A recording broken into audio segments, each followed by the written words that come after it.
Kasama namin ni TJ Manotok dito ang dalawang napakagaling na manlalaro na produkto po ng FEU at National University. Of course, Arwin Santos from FEU, Danny Ildefonso ng National University. Arwin, mauna na ako sa iyo, no? At lagi tayo nagkakausap. Sabi mo, miss na miss mo lagi ang UAAP. Pero anong napansin mo dito sa laban today? At ano rin masasabi mo sa serye in general? Una-una close fight yung laro kanina. No?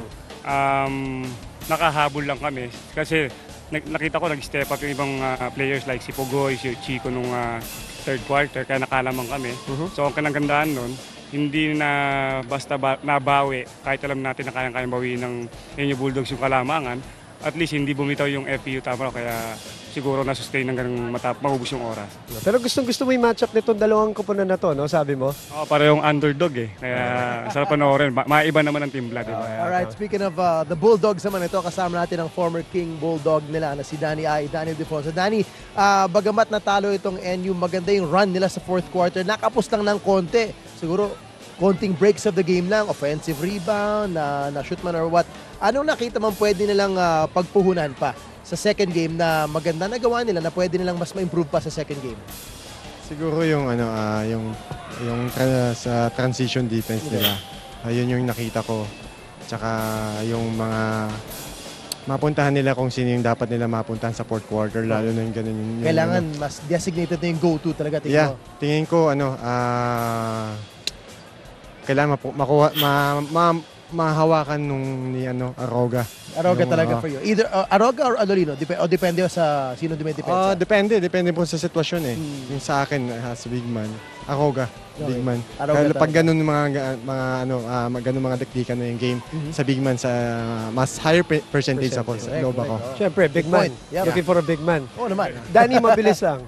Ano yung pakiramdam na nalaman mo, nakapanood mo? Nung last game, nandito ka rin, ano? Na nakaangat na uli sa finals ng National University. Bro, totoo lang, naiinggit ako sa kanila eh. Kasi ito yung naglaro ko sa NU, ito yung hinahangad ko eh. Kasi hindi nangyari. Pero very, very proud ako sa kanila. At least after 44 years, nandito, nakilala ulit yung NU, nakatiting sa finals. Arwin, ikaw naman. Medyo hindi naman ganun katagal na wala ang FEU sa finals pero matagal nang hindi nagcha-champion. May maraming nangyari in the last few years. Pag-usapan natin FEU real quick. Ano sa tingin mo? Para sa akin blessed naman ang FEU yung mga ilang nakalipas na taon kasi nakakapasok sila ng finals at that time pero hindi nila nakukuha yung championship. So siguro sana madali na natin yung pangalawang laro. Pero hindi ganun kadali. Kailangan dyan lalo mag-work yung as a team yung mga player ng FEU. That's right. At sana rin, hangad din namin na makita namin kayo uli sa game number 2. No? Arwin Santos, Danny Ildefonso, King Tamaral, King Bulldog, kasama po natin dito sa Mall of Asia Arena. Magbabalik po kami ni TJ Manotok after a few reminders. Stay with us please.